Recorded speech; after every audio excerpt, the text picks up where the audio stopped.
Capítulo 19 – História da vida e perseguições de John Bunyan. Este grande puritano nasceu no mesmo ano que os padres peregrinos desembarcaram em Plymouth. Seu lar foi Elstow, perto de Bedford, na Inglaterra. Seu pai era latoeiro, e ele aprendeu o mesmo ofício. Era um rapaz vivaz e agradável, com um aspecto sério e quase mórbido em sua natureza. Todo ao longo de sua primeira idade adulta esteve arrependendo-se dos vícios de sua juventude, e isso embora nunca tivesse sido bêbado ou imoral. As ações particulares que angustiavam sua consciência foram a dança, tocar os sinos na igreja, e brincar de tip-cat, um jogo de jardim. Foi numa ocasião, enquanto jogava a isso, que uma voz acudiu repentinamente do céu à minha alma, que disse: deixarás teus pecados e irás ao céu, ou manterás teus pecados e irás ao inferno? Foi por volta deste tempo que ouviu falar a 3 ou 4 pobres mulheres em Bedford enquanto tomavam sol na porta. Sua conversação era acerca do novo nascimento, da obra de Deus nos corações. Estavam muito além de minha capacidade. Em sua juventude foi membro do exército parlamentário durante 1 ano. A morte de um camarada perto dele aprofundou sua tendência aos pensamentos sérios, e houve épocas nas que parecia quase um louco em seu zelo e penitência. Durante um tempo esteve totalmente seguro de ter cometido pecado imperdoável contra o Espírito Santo.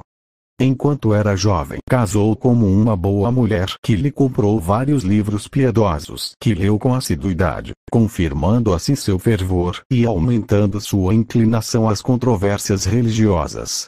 Sua consciência foi mais acordada pela perseguição do grupo religioso dos batistas, aos que se havia unido. Antes da idade de 30 anos tinha se convertido num predicador batista destacado. Então lhe chegou o turno de ser perseguido. Foi arrestado por predicar sem licença. Antes de ir ante o juiz, roguei a Deus que se fizesse sua vontade, porque não deixava de ter esperanças de que meu encarceramento pudesse resultar no despertamento dos santos da região. Somente nisto encomendei a questão a Deus, e verdadeiramente quando voltei me encontrei docemente com meu Deus na prisão. Padeceu verdadeiras penalidades, devido ao mísero estado dos cárceres daqueles tempos. A este encerro se agregou a dor pessoal de estar afastado de sua segunda jovem esposa, e de 4 filhos pequenos, e particularmente de sua filhinha cega.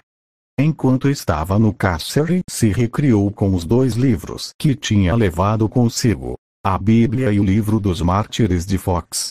Embora escreveu alguns de seus primeiros livros durante este longo encarceramento, não foi senão durante seu segundo encarceramento, mais breve, 3 anos depois do primeiro, que redigiu seu imortal Progresso do Peregrino, que foi publicado 3 anos depois. No tratado anterior tinha pensado brevemente na similitude entre a vida humana e uma peregrinação, e agora desenvolveu este tema em fascinante detalhe, empregando as cenas rurais da Inglaterra como fundo, a esplêndida cidade de Londres para a Feria das Vaidades, e os santos e vilões que conhecia pessoalmente para descrever os bem desenhados caracteres de sua alegoria. O Progresso do Peregrino é verdadeiramente o relato das próprias experiências espirituais de Bunyan. Ele mesmo tinha sido homem coberto de andrajós, de pé, e com as costas voltadas para sua habitação, tendo sobre os ombros uma pesada carga e nas mãos um livro. Depois de perceber que Cristo era sua justiça e de que isso não dependia do bom estado de seu coração ou, como diríamos nós, de seus sentimentos, agora caíram certamente os ferrolhos de minhas pernas.